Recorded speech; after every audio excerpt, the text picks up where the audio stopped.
Bismillahirrohmanirrohim. Assalamualaikum warahmatullahi wabarakatuh. Salam sejahtera bagi kita semua.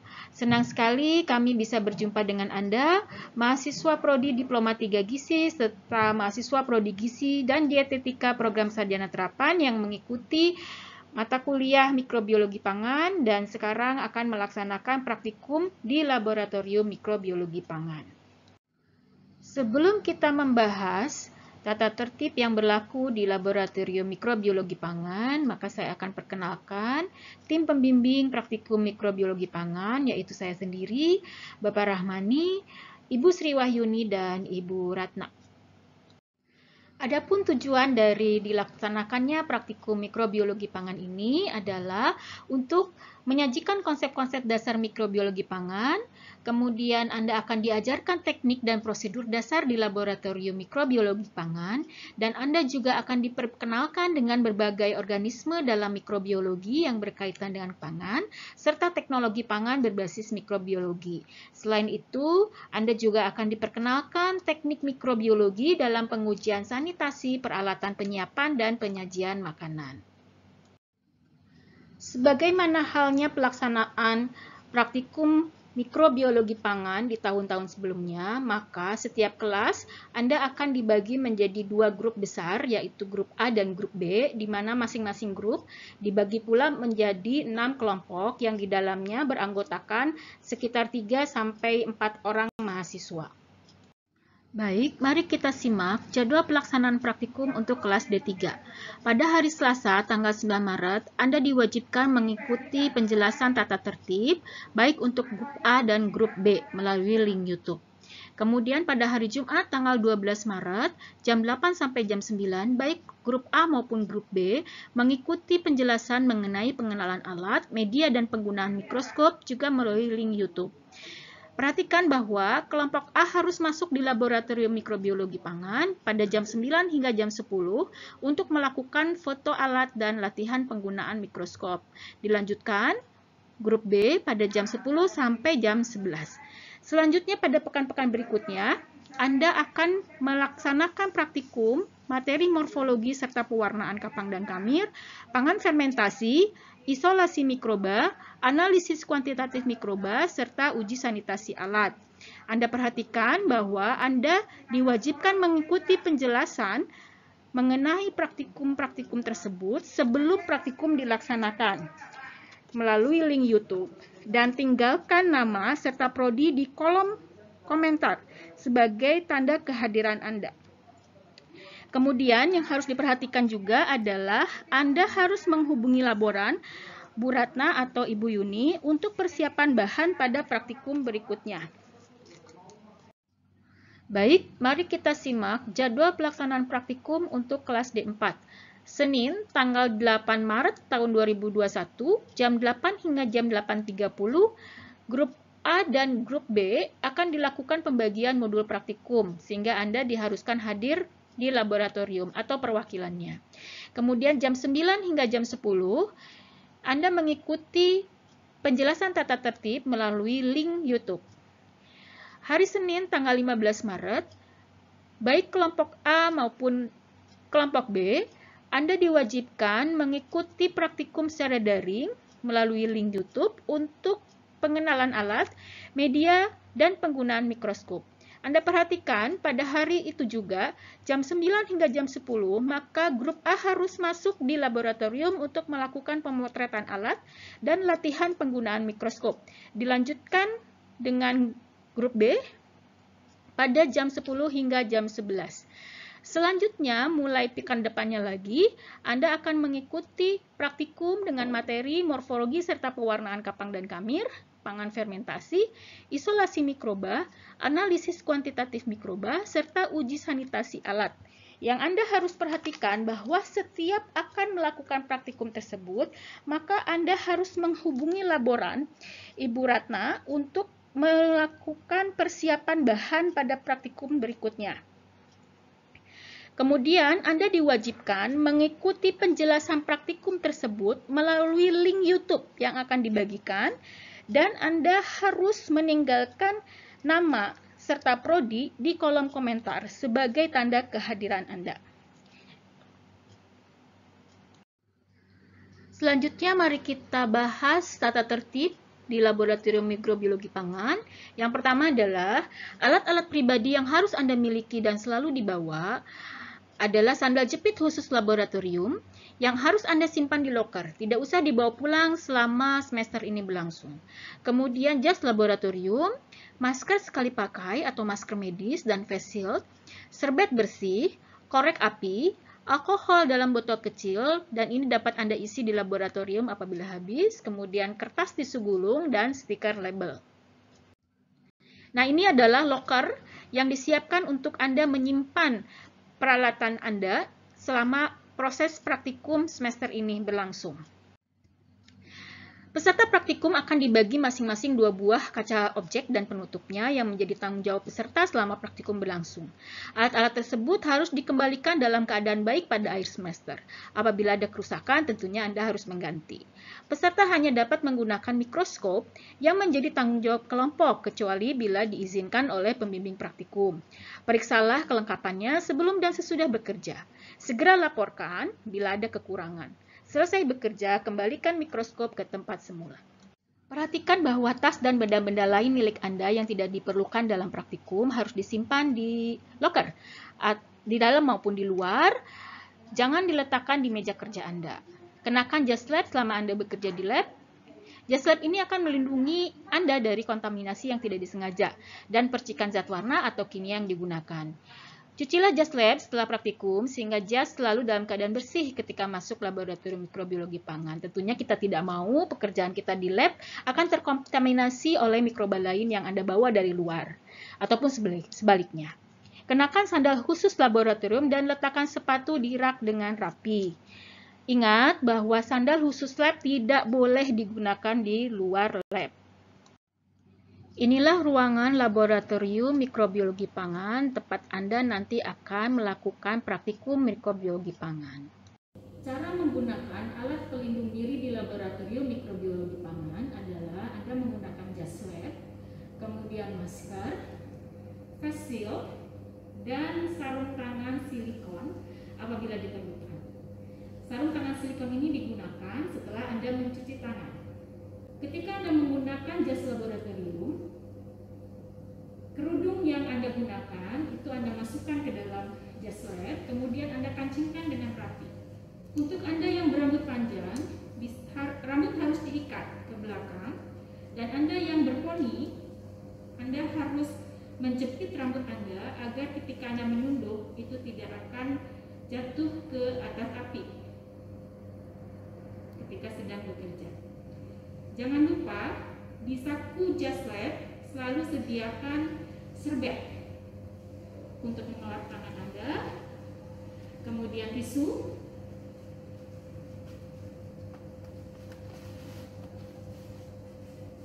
lalu alat tulis.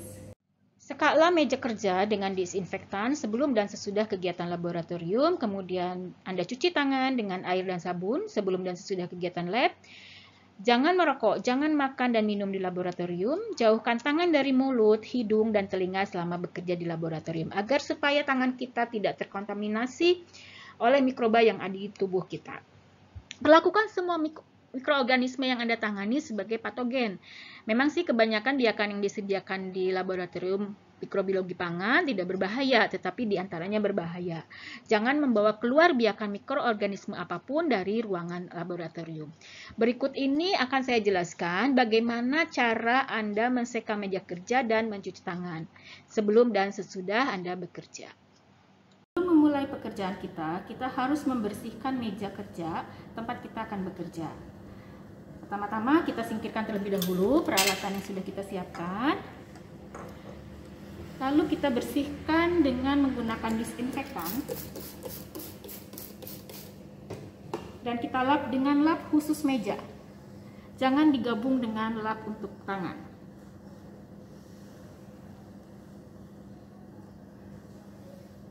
Kemudian tangan kita, sebelum kita cuci, kita pindahkan dulu peralatan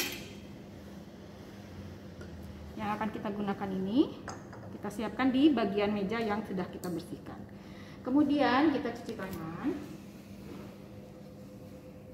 dengan prosedur yang Sudah tentunya kita pahami bersama, kita basahi tangan kita, lalu kita ambil sabun. Bagian punggung tangan kita bersihkan, telapak tangan, ujung kuku, ibu jari, dan kita bilas.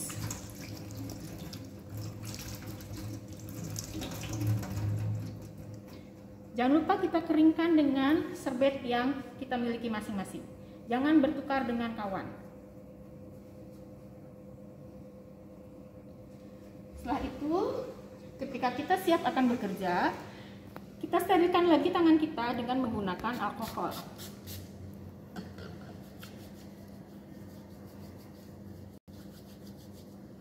Demikian.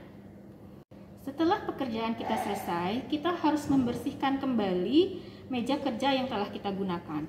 Kita rapikan terlebih dahulu peralatan yang sudah kita gunakan. Kemudian kita bersihkan meja kerja seperti kita tadi memulai pekerjaan kita. Lalu kita lap dengan lap khusus meja. Sama, tidak boleh juga Anda gunakan lap tangan. Jadi ini hanya untuk lap meja, atau Anda boleh menggunakan tisu seperti ini, ya. Kalau ingin sekali pakai. Kemudian setelah selesai kita mengelap meja, kita cuci tangan persis seperti yang telah kita lakukan sewaktu di awal sebelum kita bekerja. Kita cuci dulu, basahi tangan, kemudian kita pakai sabun, punggung tangannya, telapak tangan, ujung kuku, ibu jari, kemudian kita bilas sampai sudah tidak terasa licin lagi. Kita keringkan dengan lap serbet yang kita punyai masing-masing. Setelah kering kita bisa pulang. Usahakan supaya mikroorganisme yang ditangani tidak tercecer dan tidak tercampur dengan mikroorganisme lain. Bila biakan yang dipindahkan tercecer ke lantai, tuang disinfektan ke atasnya, seka dengan kertas serap atau lap tisu, dan buang di tempat yang disediakan untuk bahan-bahan bukan kaca yang terkontaminasi. Bila peserta praktikum memecahkan tabung berisi mikroorganisme atau alat gelas lain, tuangkan disinfektan ke atasnya, disapukan, dan buang pecahan kaca dengan terlebih dahulu membungkusnya dengan kertas dan kantong plastik agar tidak membahayakan. Kemudian, apabila terjadi kontaminasi atau luka, hubungi pembimbing praktikum. Loop inokulasi dan jarum inokulasi harus disterilkan dengan cara memijarkan seluruh panjang kawatnya pada bagian dalam sebelum dan sesudah penggunaan. Bila pipet yang sama perlu digunakan lebih dari satu kali, jangan meletakkan langsung di atas meja, tetapi letakkan pada penyangga pipet. Api pembakar bunsen harus dimatikan bila tidak digunakan. Biakan yang tidak diperlukan lagi serta bahan atau alat bekas pakai yang berpotensi bahaya harus diletakkan pada tempatnya masing-masing. Contohnya, cawan petri, labu, pipet, dan tabung reaksi harus diletakkan pada baskom berisi larutan disinfektan sebelum didestruksi, kemudian dibuang medianya, dan alat-alat tersebut dicuci dengan sabun. Kaca objek dan penutup direndam dengan larutan disinfektan hingga biakan ralut dan dicuci bersih dengan sabun. Anda perhatikan bahwa jangan Anda membuang biakan atau media di tempat cuci. Cara mensterilkan loop inokulasi. Yang pertama kita siapkan lampu bunsen. Dinyalakan, kemudian Anda perhatikan bahwa loop inokulasi dicelupkan terlebih dahulu ke dalam alkohol 70% atau 90%. Kemudian kita pijarkan ke dalam api bagian dalam sampai bagian yang membulat dari loop inokulasi itu membara. Lalu kita lewatkan bagian jarum berikutnya hingga ke pangkal loop inokulasi tersebut. Kemudian kita dinginkan ketika akan mengambil spesimen. Kemudian setelah selesai kita masukkan kembali ke dalam alkohol. Sebelum Anda meninggalkan lab, cucilah meja kerja dan tangan, serta rapikan peralatan yang sudah dibersihkan. Tadi sudah Ibu contohkan di video sebelumnya, bagaimana cara Anda merapikan meja dan melap meja serta mencuci tangan setelah Anda bekerja. Pastikan api dan keran air telah dimatikan, tatalah semua reagen dan alat-alat ke tempatnya semula. Bersihkan dan rapikan kembali ruangan lab oleh kelompok piket yang telah ditentukan, dan kelompok piket lainnya wajib membantu laboran untuk menyiapkan sterilisasi alat. Jangan lupa, setiap di akhir praktikum Anda bertanya kepada asisten bahan apa yang harus disiapkan untuk praktikum berikutnya. Ketua grup kelas harus menghubungi asisten atau dosen untuk menyiapkan bahan sebelum praktikum berlangsung. Siapkan diri sebelum masuk ke lab dengan membaca materi praktikum hari itu. Dalam hal ini, Anda diminta untuk mengikuti penjelasan praktikum sebelum praktikum dilakukan. Anda tanyakan link YouTube-nya apabila memang belum ada, Anda simak, kemudian Anda tinggalkan komentar dengan nama dan prodi Anda agar terlihat bahwa Anda sudah selesai menyimak materi tersebut. Kemudian, bacalah literatur yang berkaitan dengan materi yang dipraktekkan untuk keperluan pembahasan pada laporan. Ingat bahwa kehadiran praktikum adalah 100%. Ketidakhadiran selain sakit yang disertai surat dokter tidak akan diberikan toleransi dan harus mengulang pada tahun berikutnya. Karena untuk lulus dari mata kuliah mikrobiologi pangan ini, kehadiran Anda di praktikum itu 100%, maka usahakan Anda untuk tetap sehat dan bisa menghadiri kegiatan praktikum ini dengan sempurna. Catatlah hasil-hasil pengamatan setiap kegiatan langsung di dalam buku yang telah disediakan, dengan tepat, rapi, dan jelas, sehingga Anda dapat menginterpretasikan penemuan-penemuan dengan baik serta menggunakannya pada masa yang akan datang. Untuk gambar hasil pengamatan mikroskopis, gambarlah objek-objek yang penting saja. Sesuaikan proporsinya dengan bidang pandang, warnai, dan berilah keterangan dengan menarik garis horizontal ke arah kanan. Nanti ada contohnya ya. Bila menggunakan kamera, arahkan objek yang diperlukan saja. Lalu tempelkan fotonya dan beri keterangan. Sama, garis horizontal ke arah kanan.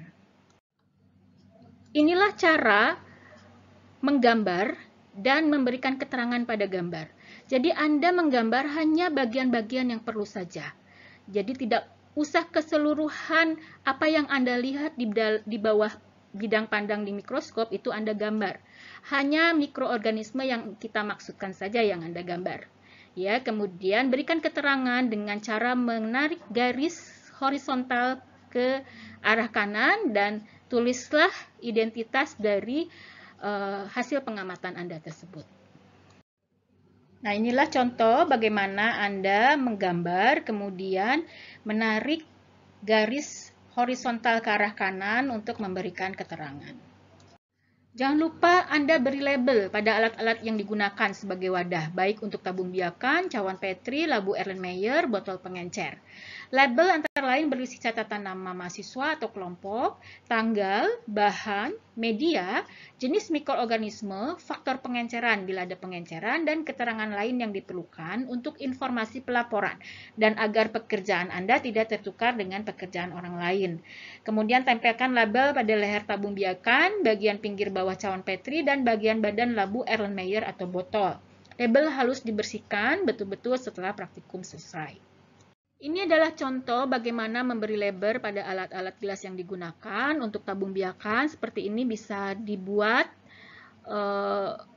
nama, tanggal, sampel, atau identitas lain dan ditempelkan di leher dari tabung. Kemudian kalau untuk cawan Petri seperti ini. Jadi informasi yang terkait dengan identitas, baik nama atau kelompok, terutama juga tanggal dan jenis sampelnya harus ada di setiap pekerjaan Anda. Hasil praktikum itu Anda laporkan pada buku kerja praktikum dengan tulis tangan tentunya. Kemudian bahas data hasil praktikum dilengkapi dengan referensi. Jadi cara membahas adalah Anda lihat data yang Anda peroleh, kemudian cari literatur yang terkait dengan data yang Anda peroleh tersebut. Jadi Anda bahas, jangan kemana-mana. Hanya pada data yang Anda peroleh. Misalnya, pada penelitian lain hasilnya seperti apa dibandingkan dengan data yang Anda miliki. apakah sama atau berbeda. Buku laporan yang sudah dilengkapi dengan hasil pekerjaan Anda serahkan kepada pembimbing untuk dinilai di akhir semester. Ingat, kalau misalnya penanggung jawab untuk materi tersebut adalah Ibu, maka dikumpulkan ke Ibu. Apabila terlihat di jadwal penanggung jawabnya adalah Pak Rahmani, maka dikumpulkan ke Pak Rahmani. Tapi kalau untuk Anda, mungkin karena tidak bisa dikumpulkan setiap pekan, maka Anda bisa mengumpulkannya di akhir semester ini. Baik, saya tutup penjelasan tata tertib di Laboratorium Mikrobiologi Pangan. Semoga bermanfaat dan bisa memperjelas bagaimana Anda bekerja di Laboratorium Mikrobiologi Pangan yang agak sedikit berbeda dibandingkan dengan laboratorium lain. Selamat datang dan selamat bekerja di Laboratorium Mikrobiologi Pangan, jurusan Gizi Poltekkes Kemenkes Banjarmasin. Assalamualaikum.